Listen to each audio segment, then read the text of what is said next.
Hello, my name is Ted Solomon. I'm the CEO and founder of CTRL Digital. It's a digital analytics and marketing agency that I run with a group of talented people. And I think now it's about time to try out some Fika.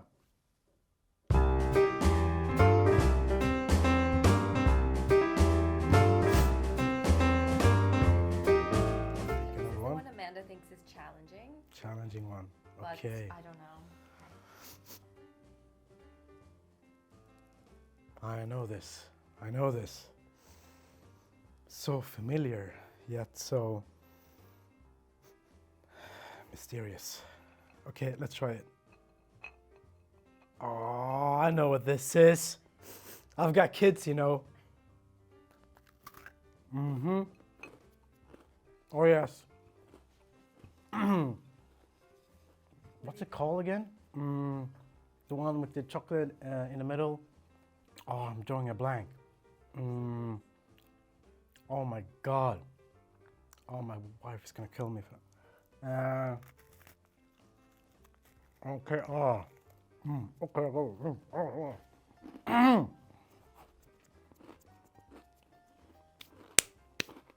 My God.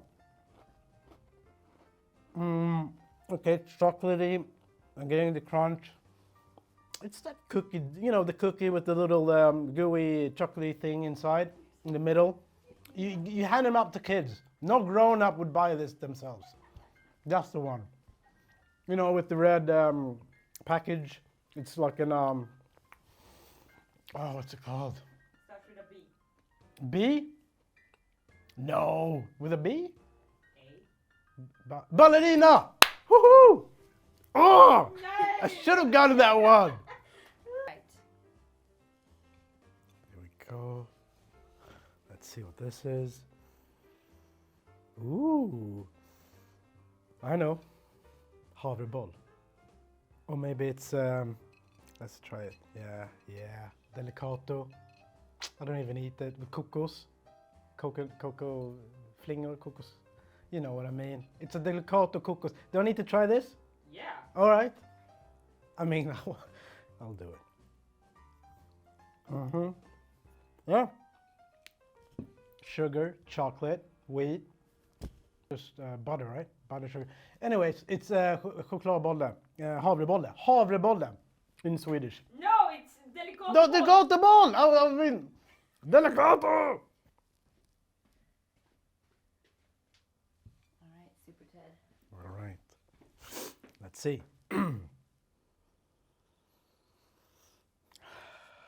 Okay, there's no scent at all.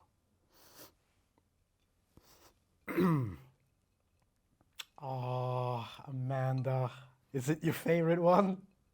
Could it be a dammsugare, a vacuum cleaner? Let's see.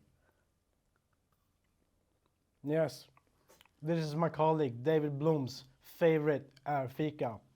I mean, him and everyone that's like above 80 years old. That's what they love. This is the one. Dammsugare. Am I right? You're perfectly right. I'm right. And me, I love them. Yeah. And you. The two of you. And like old people's food.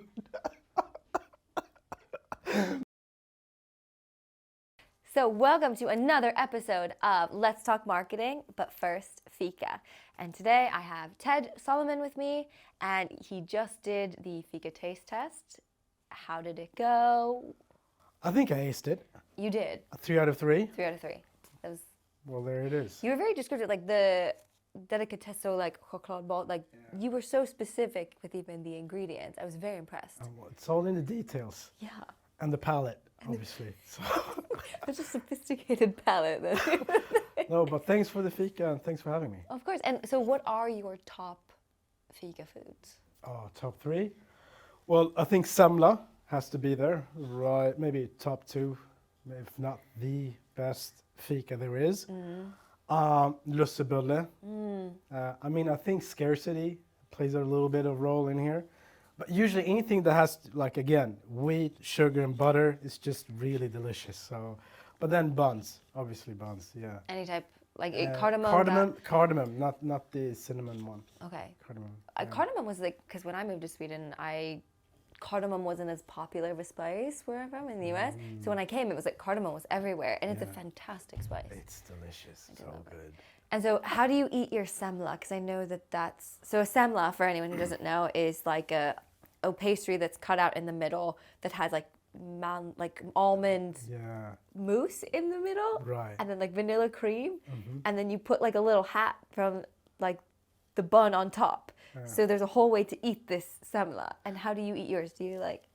Yeah, I mean, some people have it in a like a plate or a bowl with milk around it, and then have a spoon and eat it that way. I think that's the traditional way.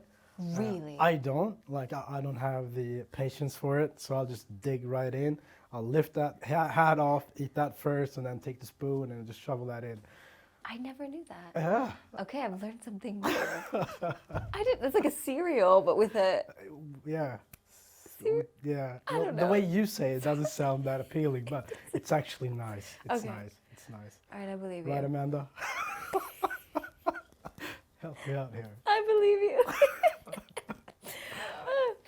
All right, so let's get into the marketing questions. Right. All right, so first let's talk about your agency and what you guys do, because that's going to lead into what we're talking about today. So tell us about what, and I want to say it in like the Swedish accent ways, but I'm going to make a fool out of myself, so I'm going to have you say it, like the digital. Digital, yeah. Yeah. So CTRL Digital, that's our company.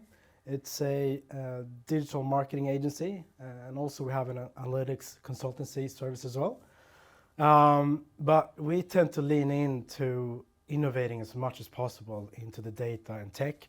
And I think a lot of agencies like to call themselves a next generation marketing agency. And we do too.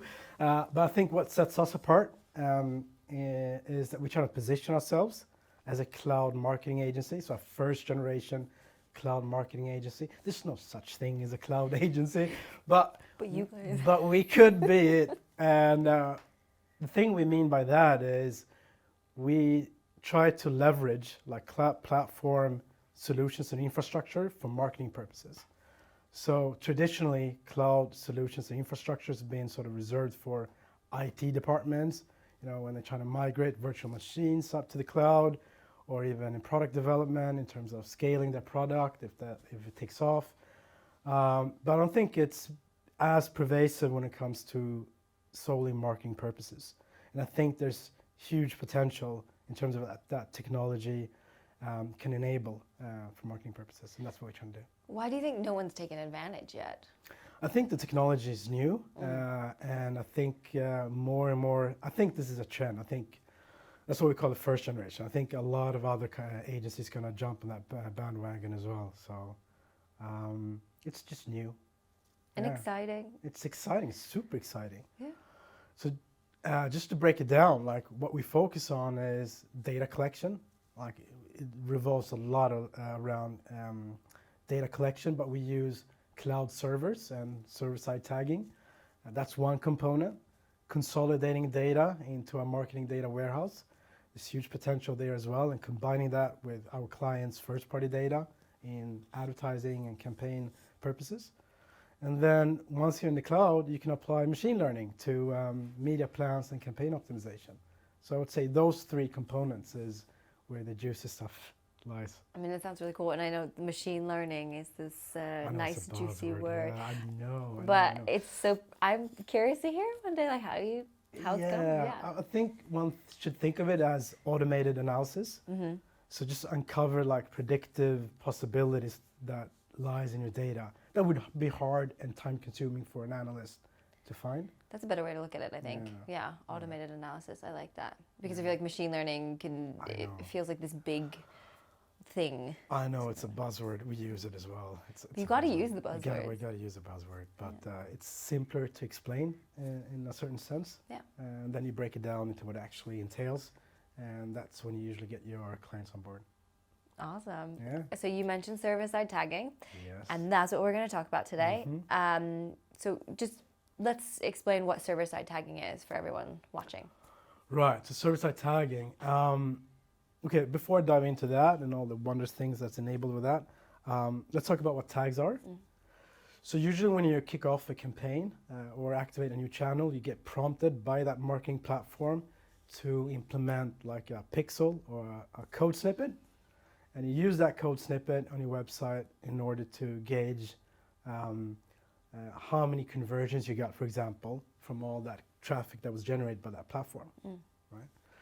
So when you implement that code snippet or that tag on your website, you're establishing a direct communication channel between your user's web browser and these third-party vendors, these marketing platforms, right? And they have two functions, okay?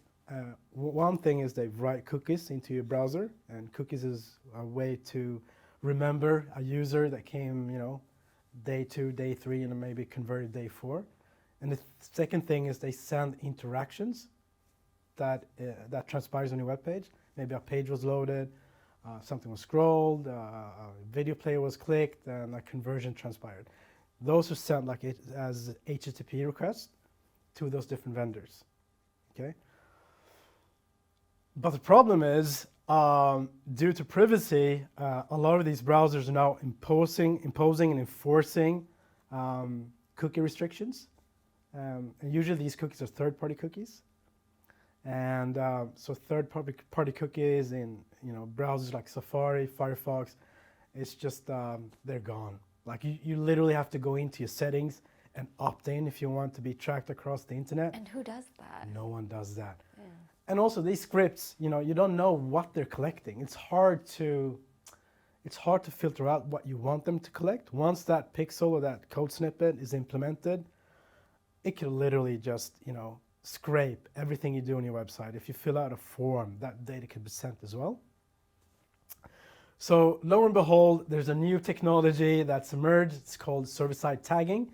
Instead of being a client-side, and client being a web browser or an app, what you do is you just send one data stream, not to these third-party vendors. You sever that communication channel between your users' web browsers and these various third-party vendors. What you do is you send that data stream instead to a server in the cloud or on-premise, doesn't matter. But once you have that data, it's like a staging area where you can decide what you want to pass on to your marketing platforms, your marketing tools. It makes total sense, It and I makes love total it. sense. So I'm thinking is this technically, and this might be watering it down, could you say this is now your way of having that first party data? It's all yours, you own it, and you're just you're in more control, which is really wonderful, right? I'm glad you're saying it, because that's what primarily it's about control. Control digital. Control. Nice plug. So you get more control of the data. You might not want to pass on certain information like IP addresses, maybe cookie IDs or other identifiers. Maybe you do. Maybe you should definitely have consent, regardless. But then you are in control of what you send. But there's another aspect to this as well. Mm-hmm. Okay. I mentioned that third-party cookies are gone, but there's another restriction, and that's in your first-party cookie. Okay. All right. So first-party cookies. So these first-party cookies that usually used for analytical purposes, that you want to gauge, if a new visitor came in day 1, did they actually come back day 3 and day 7? Today, those first-party cookies are limited in their, they have a higher expiry time. Mm-hmm. So, shorter expiry time. Yeah. Yeah, they expire faster. Yeah. Yeah. In fact, after 24 hours, in Safari browsers, if you clicked on an ad, there's usually a click identifier in the URL, and they know that the referring page was Google or Facebook. That cookie will be dropped after 24 hours. That messes up with your statistics. So when it comes back day 2, that will look like a new user. So you get inflation of how many new users and an underrepresentation of how many returning users you've got. Okay. But with server-side tagging, you can, I hate to say circumvent that, but that's in essence what you do if you instead deploy server-side cookies. Everything is server-side cookies, but there's a flag called HTTP only cookie. Use that cookie instead, that flag, that means you get back the expiry time of your cookies, right? So this has a few really important impacts. One is campaign follow-up, right? The second bit is you actually want to send these conversions back to the marketing platforms because you want to optimize on the conversions. If these cookies are restricted after 24 hours, unless there's a lot of fingerprinting and probabilistic matching, you're not going to send as many conversions, and it's all about feeding that algorithm with as good data as possible. Yeah, I mean, like we were talking about this, I think with one of the webinars we did, like where you don't want to like tell Facebook, for example, to start optimizing on this like vanity metric just because you need the volume, but then if you optimize on like a later conversion, then you're just not going to get all the data that you need to really feed it. So it becomes challenging. Yeah.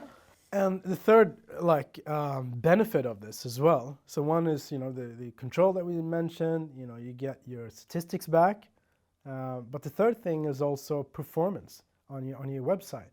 There's not as many scripts running and being executed, and that's really important for even SEO purposes. Core Web Vitals, which is now like a ranking factor as well. So yeah, you're not putting that much burden on the client side. It sounds amazing. So it's pretty cool technology. Yeah. I mean, it's not something that we're building. This technology is out there. We're just utilizing that a lot for our clients. So yeah. And I think this is something that it's on a lot of marketers' minds right now, how to get back that control, how to have that transparency. Because I think even with cookies, there still feels like a black box. Yeah. A bit, and like obviously whenever you feed that algorithm, there's going to be a black box, but you can really know what you're sharing, what you're sending, and how you want that to. Exactly. Yeah. I like it. Okay, so now I wrote a really long note for myself, so now I have to read my really long note. Okay. We went over that one. Okay. No, that's perfectly fine. And we're gonna jump cut this, right, Amanda? Or maybe you're gonna leave it in here so you're like, Megan doesn't know her notes. So what are the ramifications of third-party data being not only phased out, but just it's gonna die out? Yeah. What can we do? Well, I think some marketing capabilities will be gone, unfortunately. A type of remarketing that third-party data sort of enables will be gone. So for example, you have these aggregated lists about their interests that you might want to target people that love pets or sports. That type of marketing is going to dwindle down. It's going to dwindle. So one thing you could do instead, and I think the industry is pushing for, is leveraging your own first-party data. So we're collecting first-party data from the clients, like web and app platforms, and then we send that data together with media data. And here, Funnel is a great tool, consolidate data into one single point, which is for us a marketing data warehouse. And the interesting thing becomes what sort of backend data, offline data, what other first-party data does the client sit on that we can use in our marketing efforts. Maybe there's better targeting capabilities. Maybe there's certain segment and audiences that we want to bid differently on. So I think a shift will be to trying to dig in audiences from your first-party data. Is retargeting, do you see retargeting as completely being phased out one day, or what do you feel? Well, there's different retargeting. So the retargeting that's based on third-party cookies, absolutely gone. But there's still retargeting to be had in terms of people that visited your website, that did X but not Y.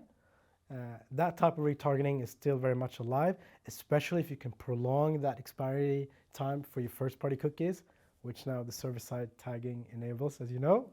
So that type of remarketing you gain back, definitely. Cool. All right. And then, so what data are we kind of like, we know kind of what data we're losing, but how do you see the server-side tagging as giving us a more robust set of data? Like, are we gaining anything more that we didn't maybe have with the third-party tagging and cookies? I think it's more reclaiming what you used to have in terms of in your first-party context. I think it becomes a bit easier to integrate other data sources as well. But definitely it's about rather control. I think this is a huge leap in terms of privacy control and just data control and GDPR essence. So there's no real inherent extra data that you get by utilizing server-side tagging. You're just getting more of that data that you used to have from your first-party context, from your website and your app platform. And then what do you think what advice or what are a couple things that marketers can do to kind of start shifting over to this mindset and way of working? Well, yeah, it's a good question. Because I do think all marketers that works with data-driven marketing or performance marketing should definitely know about this. They should know about what the restrictions that the web browsers are now imposing. And I think they should just first get that information, that knowledge about what server-side tagging is, and then think about how that would play out for them specifically. But I see a huge shift, and I would be surprised if, most people use Google Tag Manager. This is Google Tag Manager, but in the server side. So you have on the client side, which we could call Google Tag Manager Web. Most marketers know what that is. This is a complement to that. So yeah, I think most marketers should check that out as soon as possible if they already haven't. Okay, perfect. So check out server-side tagging if you haven't done so already. Ted, thank you so much for joining me. Thank you. It was really fun. I learned a lot, and I hope everyone else learned a lot. I think Amanda learned a lot. You've educated our entire studio. So It's a pleasure. Thanks for having me. thanks so much. Cheers. All right.